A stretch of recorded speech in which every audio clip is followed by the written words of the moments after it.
what it is.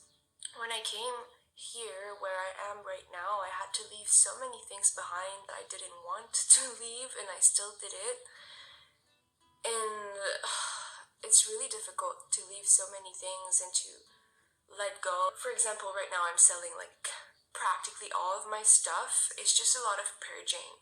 And then all the more so like emotional, mental habits or like mentalities that are not serving me that I also have to let go of. It's a lot. It's been very like difficult in this area, and I know it's like this for a lot of people right now because of the eclipse, which is triggering all of those things. Though I am very much struggling with this myself, I do want to say that when this happens in your life, it is a very important moment, a very important cycle, because it's pushing you to become a better version of yourself. And when you get to this part where you are the best version of yourself, you can live a better version of your life. And this is why this happens, is to get rid of all the things that are preventing you from being from living a happier version of your life, from advancing on your path.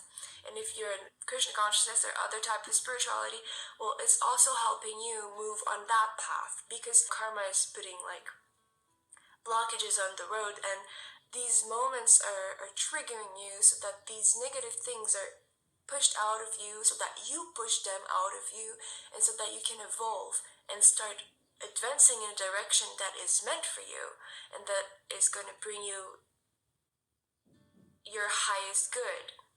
It's not easy, but it's nice to have this in mind. I found that each time I leave a cycle behind, I get closer to my relationship with God. I surrender a little more. I learn to trust a little more. I become more mature and less attached to the trivial things I used to be much more attached to. The progress is slow, and there is pain and grief, but also constant progress.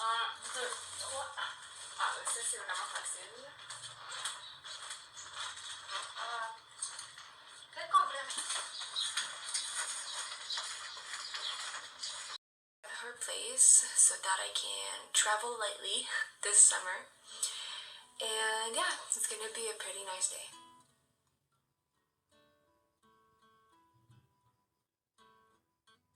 I quit university and moved back to Quebec a few months ago. I still had attachments in New Brunswick I didn't want to leave.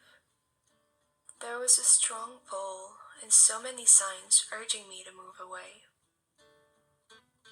What I was holding close to my heart there was kind of crumbling down, and I felt like the opportunities for me to follow my calling were kind of limited.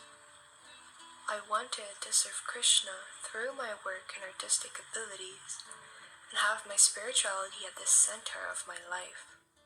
I wanted to be surrounded by like-minded people to collaborate and associate with.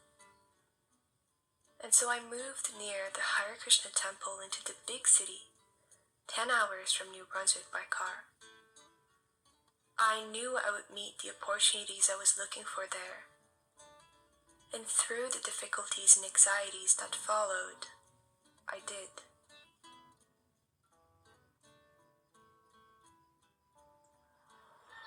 So we're currently in the botanical garden. I'm with my mom, she's over there.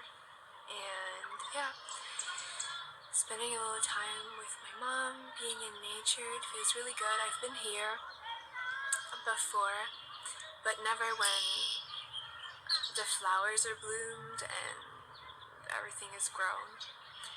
And it feels really nice, especially in Montreal where there's like no nature at all. I've really been craving this.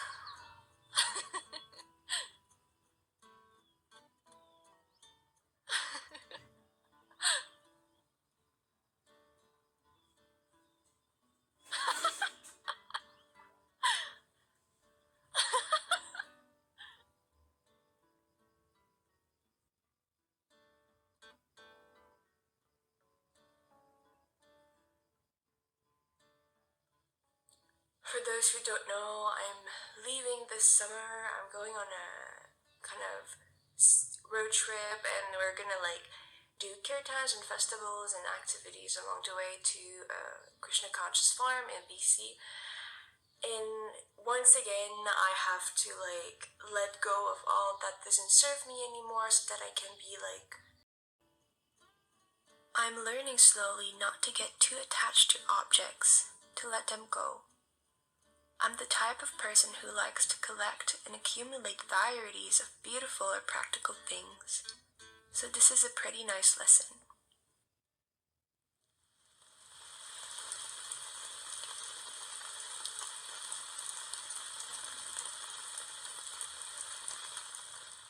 These last 2 weeks I've been missing Krishna's presence. Krishna is said to be in our hearts, and I can feel that. But the deity's presence is just so potent to me. A realized soul would probably feel no difference between the two, but for me, seeing Krishna's form with my eyes, feeling his body near, feeling that if maybe I was to stretch my hand, I could just touch him, makes all the difference. I've been spending some time with the deities throughout the week, even if just for a few minutes, chanting with them, reading, or praying. This way I feel supported, less lonely, and like God is there. And he always is, wherever we are, but it's nice to associate with his deity form. It's a little less subtle, a little more concrete, and easier to relate to. It's also easier for me to feel God in my heart after seeing his deity form.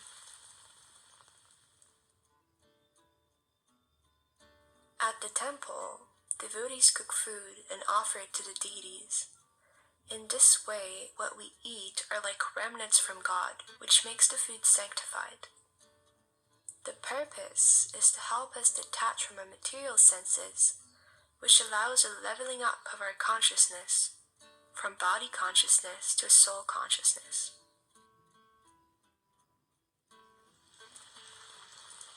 I was coming back from the temple, singing about the rain, and realized, oh, it would be much better if I sang about Krishna.